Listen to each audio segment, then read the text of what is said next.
na 1/4, 20 pesos daw. Nagulat ako, o diba? Sa may bagsak. Wag na kayong bumili, hindi ko pinagbibili. Ano ba? Galit ba? Hello mga friendship! O, diba? Kagagaling ko lang sa palengke at nabili naman ako nito. At bago lahat, shoutout muna kay Ma'am Juby at kay Sir Glenn. At saka sa tatlong anak niya, babae, at saka sa apo ni Sir Glenn at saka ni Ma'am Juby sa apo nila. At shoutout din kay Sir Ruben Etel. At saka sa mga vloggers sa Japan, sa USA, sa Germany, sa German ba o sa Germany, sa Turkey, sa California, sa Canada, at kung saan-saan pa, sa ibang bansa. At saka sa mga vloggers dito rin sa Pilipinas na matyaga nanonood sa akin. Shoutout din sa inyo. Hindi ko muna kayo masyadong nare-replyan sa mga comments kasi wala pa kaming wifi. Ay, wala pala wifi kapitbahay namin, di pala ako. Dahil nakiki-wifi lang ako, pero pa isa-isa ako nag-upload. Pag meron ng wifi din sa kapitbahay namin, baka madalas na ako mag-upload tsaka mag-comment. Kaya pasensya na kayong lahat kung bihira lang ako mag-comment o mag-reply sa mga comment nyo kasi naging busy kami nitong nakaraang buwan. Ngayon, magiging busy na naman kami.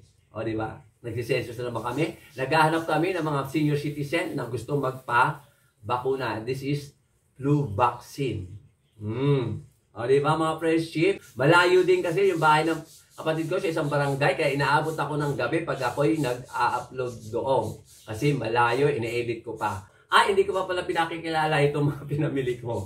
Ito kamatis, bili ko dito, 50 ay 5 piso.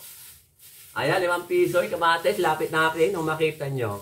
40 isang kilo daw. Ayan. O, 5 piso. Diba marami-rami din.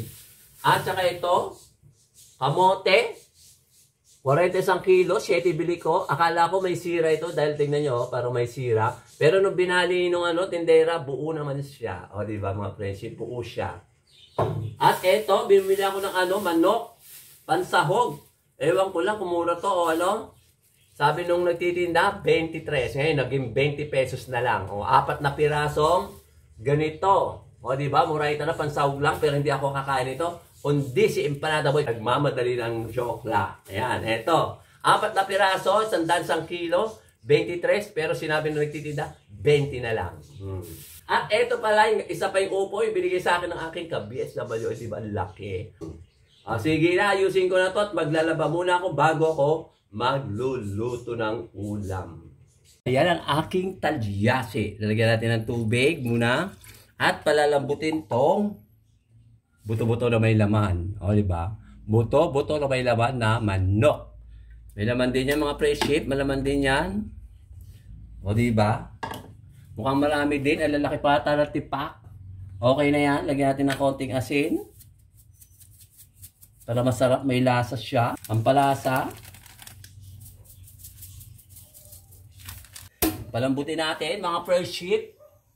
Pag lumambot na, tsaka natin siya igigisa sa sarili niya, mantika. O, diba, mga friendship?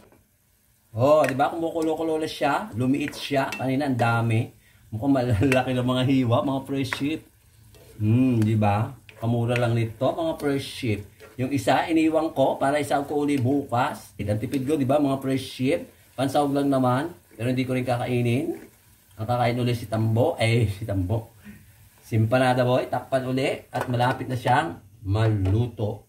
Tignan natin. Wala na sabaw. Hanguin ko muna, mga friendship. Tanghali na, mag-alas 12 na. Kanina, dito si Empanada Boy, pumasok daw siya. Half day lang daw. At dito raw siya kakain. Hanguin ko muna, mga friendship. Baka mamaya masunog na. Eto'y lalagyan. O, diba? Marami-rami din to. At walang iba kundi ang kakain lang nito ay si Empanada Boy. Iwan natin yung taba na yan. Yan. Taba na yan. Para dagdag cooking oil ay chicken oil. Lagyan natin ngayon ng mantika. Magigisa na tayo, mga friendship. Umpisa ng paggigisa. Lagay na natin ang bawang. Ito, ang bawang.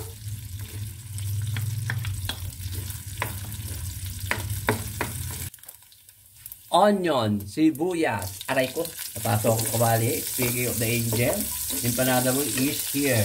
It's coming. Nandito namin mga friendship, kararating lang niya at nag-interview daw sila. Tomato. Tomato na walang sauce. O diba, ganda na kamatis. Mura lang yung kamatis na yan, 5 piso. At isusunod natin ang butot balat, lumilipad. Saranggola. Saranggola. Dito na mga friendship, si Empanada Boy.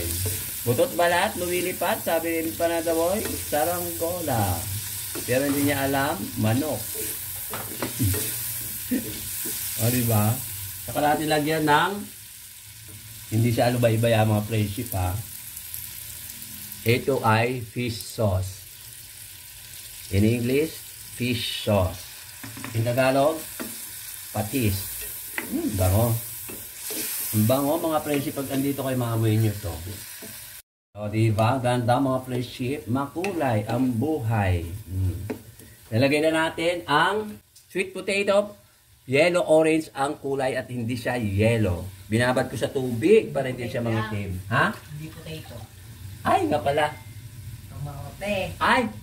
Kamote, sweet potato pala, hindi pala potato. Sabi ni ayan, lagay na natin. Lagyan na rin natin ng paminta. Na parang si si Empanada Boy. At pampalasa.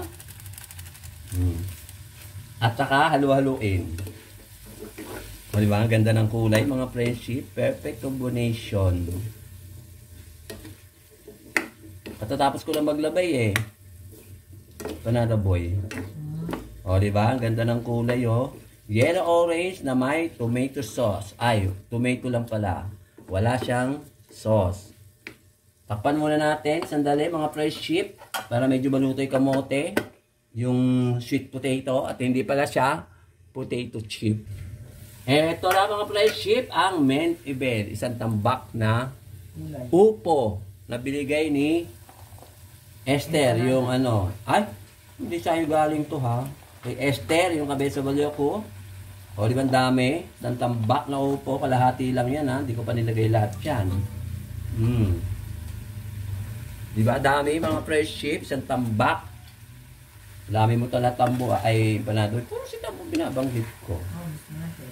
Hindi Hindi. Okay na, buksan ko na. Di pa, sandali lang. Kasi inahalo ko pa mga friendship. Sabihin ko sa iyo pagka okay nang hinahalo to. Pag-set hindi muna, ba? Pula ka, Empanada Boy ha. Nasabi ko sa iyo ha. Kala ko kasi mamaya alas 12 pa kayo lalabas na school. Ha, Empanada Boy. Hindi kami lalabas. Papasok pa lang ako. Ay, papasok ko ba uli? Papasok pa lang. Anong oras? Hindi pa ako pumapasok simula kanina umaga kasi wala naman kaming pasok kasi kahapon pang maga kami kasi periodical lang yung panghapon kami. Kaya lang pumasok ako ng maaga kasi interview. Sige, understand. I understood. Sige, takpan ko muna mga friendship. Diba? Sarap. Mukha siya masarap. Hindi ko nalalagyan ng sabaw para mas masarap mga friendship. Ganda ng kulay. Makulay. Kulang na lang na ibang kulay para maging rainbow connection. Diba? Diba, Empanada? Busy si Empanada Boy, si EJ. Busy siya sa cellphone niya. Takpan muna natin mga friendship para maluto na siya at malapit na siyang malulat. Ay, magto 12 o'clock na. Diba mga friendship, nagkaroon siya ng sabaw kahit di ko siya nilagyan ng sabaw. Malapit nang maluto, maya-maya na at luto na to. Pwede ko na siyang i-turn off. Ano may ibig sabihin na turn off? Empanada Boy? Okay. Ay, galing. Sabi mo naman, palagay mo sa akin, sinilo? Di ba, ganda ng kulay? Ganda ng kulay. Sige na. Ay. Napatayin ko na at kakain na kami maya-maya. Luto na siya. Mga friendship, ito na ang aking finished food. Gusto mo ito, Empanada Boy? Pwede na yan. Magsalita ka? Oo na. Laksa po. Hello mga friendship ka mo. Para alam nilang dito kakain. Oo, alam mo, nila dito ako, nagsalita ako kanina. Hindi naman ano yung boses mo. O ano sa palagay mo, Tom, kung masarap? O masarap? May patatas eh, may kamote. Ay, walang patatas yan. Kamote pala. Kamote sa English, sweet Potato. O sige na, babay na mga pre-ship at kakain na kami ni Panat at papasok daw siya ng 1:00.